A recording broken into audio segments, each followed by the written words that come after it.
Welcome back to another video, and this is the season finale of the Brown Steel YouTube channel, and we reached 100 subscribers, so congratulations on my channel. 2 months, 100 subscribers. Hopefully I could get more. So yeah, I bet all of you guys are here because of the title, My Last Day at Work. And if you guys didn't know, I'm a music teacher. I teach high school, but last day at work can mean a lot of things, and I kind of see that. Well, one thing I know for sure it means is like my workout for the 2 months is different. Because when you first start working out, let me tell you beginners, because most of you guys might be beginners and a lot of people don't work out that much.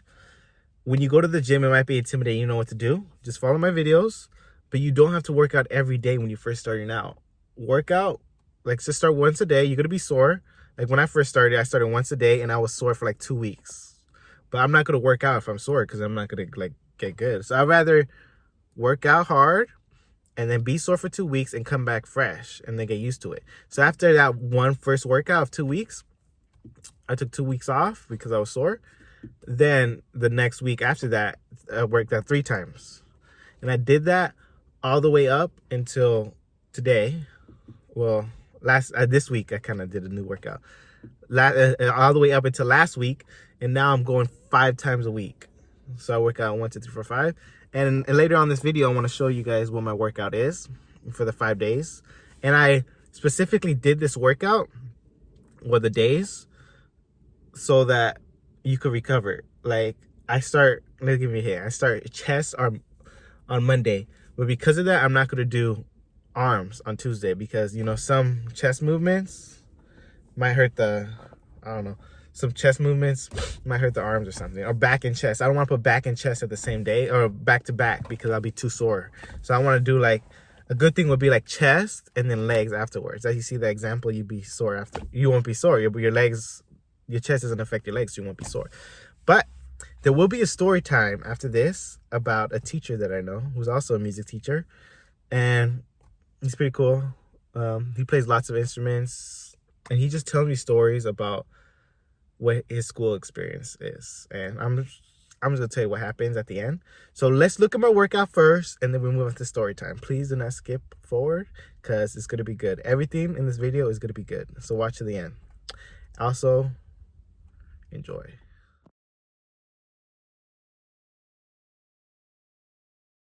First day up in my workout, 5-day workout, is chest, another Monday. And the first exercise is going to be the incline dumbbell bench press. And because there's fewer exercises on this Monday, we have to do more sets. So I'm going to do 4 sets, 10 reps. You could choose whatever weight you want. That's why the first set is always a warm-up. Because you see if, is this heavy? Is it too light? If it's too heavy, you go lower. If it's too light, you put more. We do 4 sets, 4 sets, 10 reps, 10 to 12 reps. The next exercise is going to be one of my favorites, the bench press. And this is the flat bench. And you don't even have to do heavy. Like when I usually do this, I just start with 45s first. I do 3 sets of 45. And then the last set, I do 185. And I do just 10 to 12 reps. And you can feel it because the incline dumbbell press is going to make you sore. So don't focus on lifting heavy. Just focus on feeling the stretch. And after the bench, we just go to the decline chest press machine. And this one, same thing. You can do lightweight. I usually do a plate first and a plate 25 in the second set, and just finish the last 2 with 225s on each, 245s on each side. And yeah, we want 4 sets, 10 to 12 reps. That's the sweet spot. 4 sets, 10 to 12 reps. Last exercise is going to be the chest fly machine, and you do the same thing, 4 sets, 10 to 12 reps. And that's pretty much my chest day.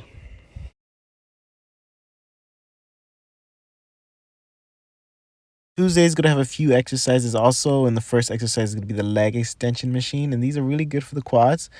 So you're just going to do 4 sets, same thing, 10 to 12 reps. You can pick whatever weight you want. Now the next exercise is going to be the hamstring curl machine. Kind of like the same thing with the leg extension, just for the hamstrings. 4 sets, 10 to 12 reps. Then after that, we have the calf raise machine. And yeah, you got to make sure you stretch on this one because you're going to get cramps. 4 sets, 10 to 12 reps. Now you have to put squats for leg days and do 4 sets, 10 to 12 reps. So make sure you kind of lift a little bit heavy on this one because you do want to work on increasing. Well, at least I do. You do want to work on increasing your 1 rep max. So if you're not a part of the 1,000-pound club, then this is how you train for it. The last exercise for Tuesday is the leg press machine. Now, I don't really like the leg press machine only because people think they're like all beasts because they put a lot of weight. Like, it's a leg press, calm down. It's not like a squat. Like, you just laying down and moving your foot up. And like, they cheat. Like, it's so easy to cheat. But yeah, I do 10 to 12 reps, 4 sets. And that's Tuesday.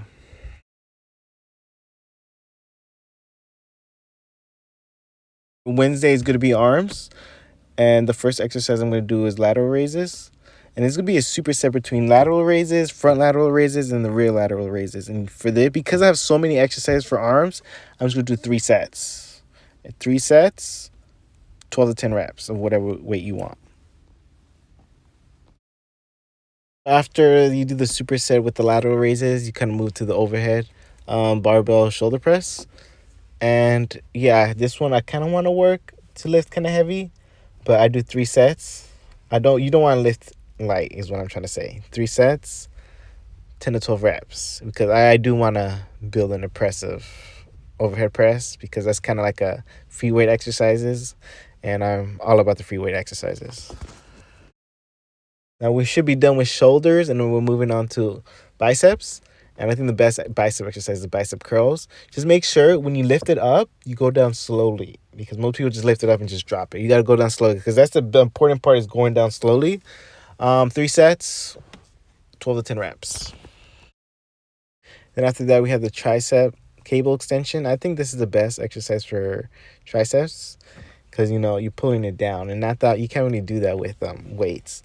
But, yeah, to make bigger arms, you have to work the biceps and the triceps. That's why I feel like I got so much progress with my arms, because last year I was 14.5.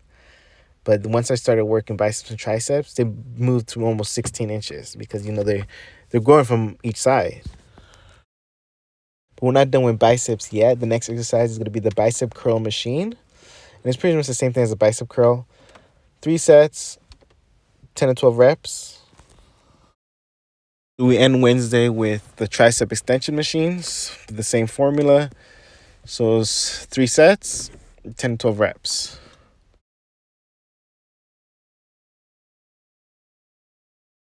Thursday is going to be my leg day. And because there's not that many exercises, I'm going to do 4 sets. And the first exercise is going to be the ab crunch machine. And most people say that this is bad for the lower back. But if you actually train your lower back, then you won't have that much issues. I do it and I don't have that much issues. But I do feel in my abs. So you must do this. 4 sets, 10 to 12 reps. After the crunch machine, we move on to the captain chair. 4 sets, 10 to 12 reps. And I feel like these are a little bit easy, but just go slowly so you can feel the stretch on the abs, I guess. Now, ab rollers will always be my favorite ab exercise because we've been through a lot. We've been through a lot, and I had that since the beginning. So you got to do this, 10 to 12 reps, ab rollers, 4 sets. After the ab rollers, you move on to V sit-ups, and I think these are better than regular sit-ups. Just make sure you kind of pick up your chest towards your feet when you go up, and you can really feel it after that. 4 sets, 10 to 12 reps. Now, I added this exercise to my workout myself, and it's box jump, and this is supposed to help you with like explosiveness because I used to run track, and I want to get back to my original speed, so I just added this to do every week. When I go on a cut and do more cardio, I might do more like exercises for explosiveness. But you don't have to put box jumps, especially since it's after leg day. But I'm just telling you what I do because I want to get faster.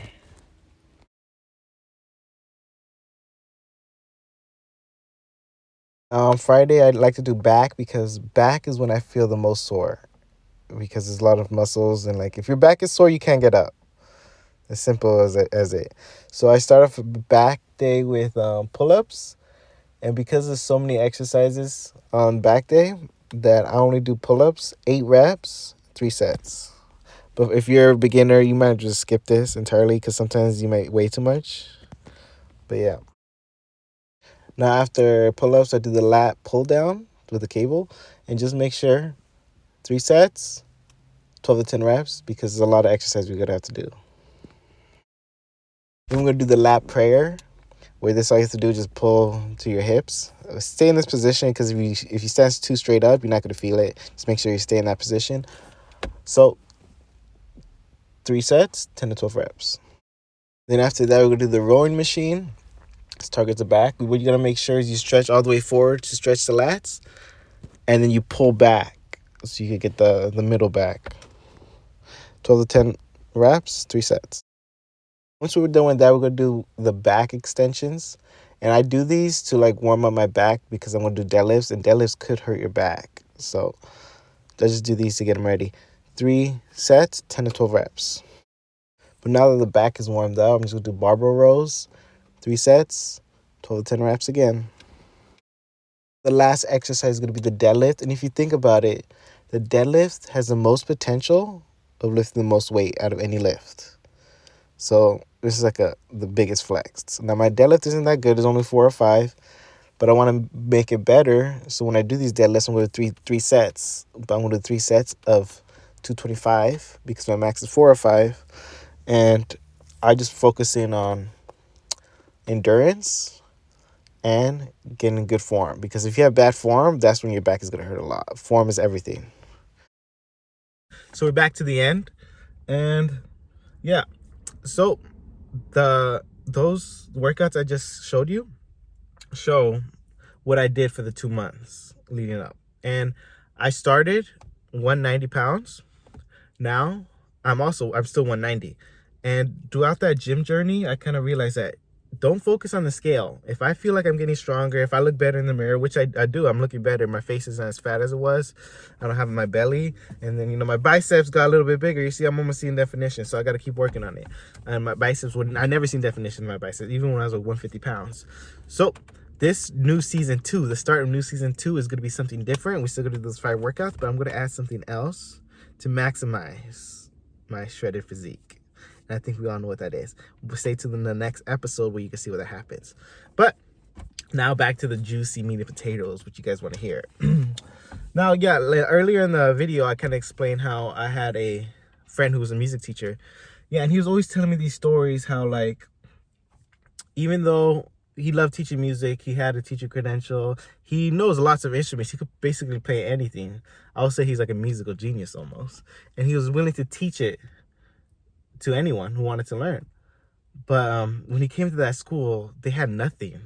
And then he was telling me how he had to kind of like build it himself, and he did try to build something, but there was always a problem with like how the administration did not support the teachers. That's what he was telling me. He was telling me like when a teacher would raise a concern about how students are acting, that the administration will always downplay it and blame it on the teachers when like teachers have no tools. He's told me that this school had no policy for like cell phones, so students can have their cell phones out. They try to do like a uniform thing, but no one listened to that. They were not consistent. And then they also did not have no detentions or anything. The only thing the teacher could do is call the parents. And then he was telling me that we didn't even know if the parents even do anything. And most of the time, the parents didn't even answer. But he kept raising these concerns up and up about like how students are like keep doing stuff and not doing their work. And another reason why they don't do their work, he was telling me, is that the grading policy is so messed up. Like they could pass with a 43%. I know it's grading for equity. It works. Grading for equity is fine. I have no problem with that. If you want to pass with 43%, most people might have issues with that. But here's the thing that's bad. The no late work policy. Basically, students could turn in work whenever they want, no matter how long it is, and not get any penalty.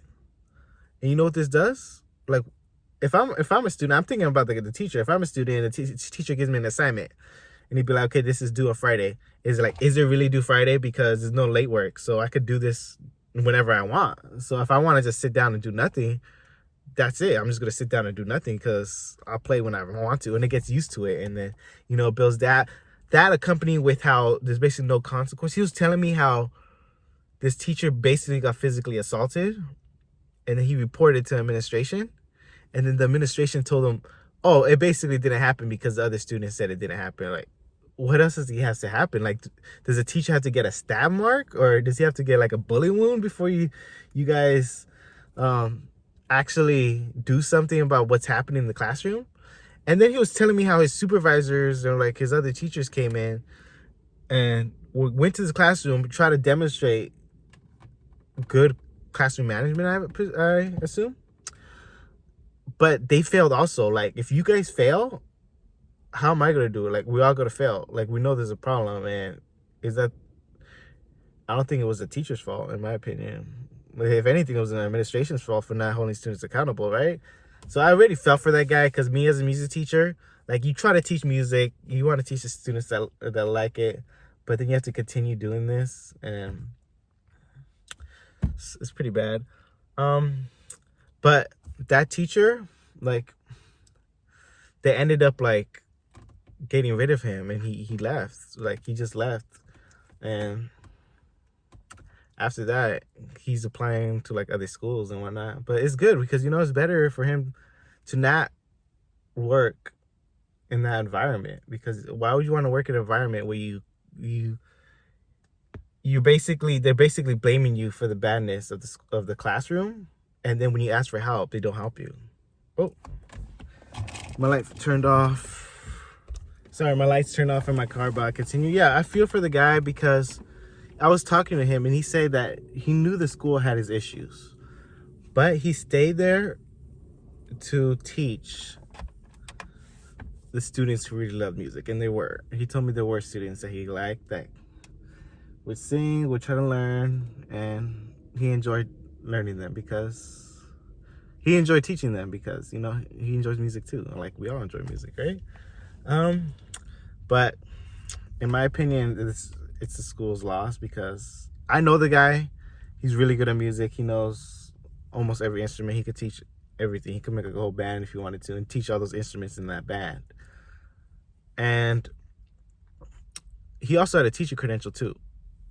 And he was telling me how like some teachers in there don't have a teacher credential. And I have a teacher credential too. I know the process that a music teacher has to go through to get a music teacher credential. They have to go through student teaching, watching other schools that have bands, marching bands and stuff like that, and they learn how to conduct, and they see how those schools are. That school was nothing like that. So when music teachers with teacher credentials come to that school and see that, they're not gonna like it, especially for the high school level. Like, by how he described it, that's something like elementary school, like if they have like keyboard harmony, or maybe not even middle school. There might be like one class is keyboard for like non-music majors, but they had this for all 6 periods. And music teachers with teacher credentials who have that background about watching bands and stuff are not going to stay there. But he told me he stayed there because he wanted to make at least something out of nothing. When he tried his hardest, he taught the students that wanted to learn. He taught piano the best he could to the students. And yeah, it's pretty bad that he's not there. But anyway, good workout. Like, subscribe, and share this around because I think you guys want to see this video. Thanks. Bye. Also, one quick note, since I'm a music teacher and he's a music teacher, he also told me that he had like a last performance, and I kind of wanted to play that song because I feel for the guy, because he tried his hardest, had no support, and yeah. So enjoy the song. This is dedicated to that teacher who tried his hardest and tried to make something out of nothing.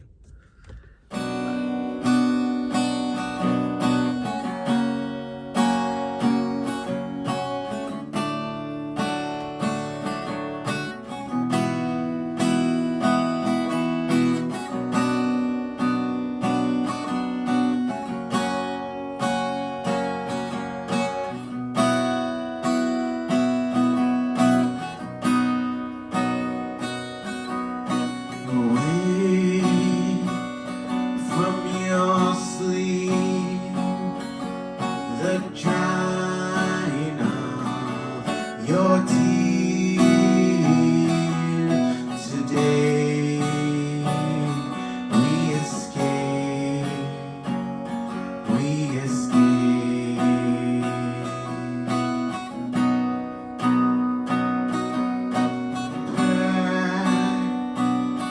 And get dressed before you fall.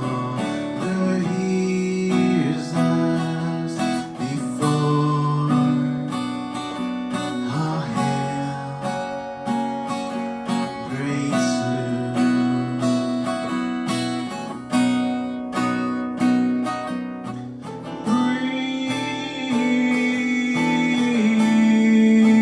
Breathe, keep breathing,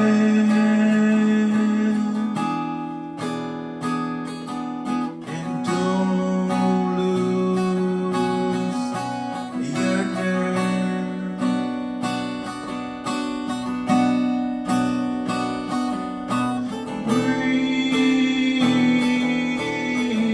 Breathe, keep breathing.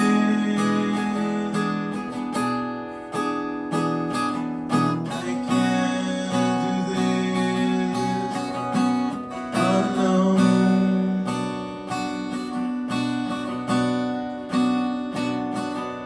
Sing us a song to keep us warm.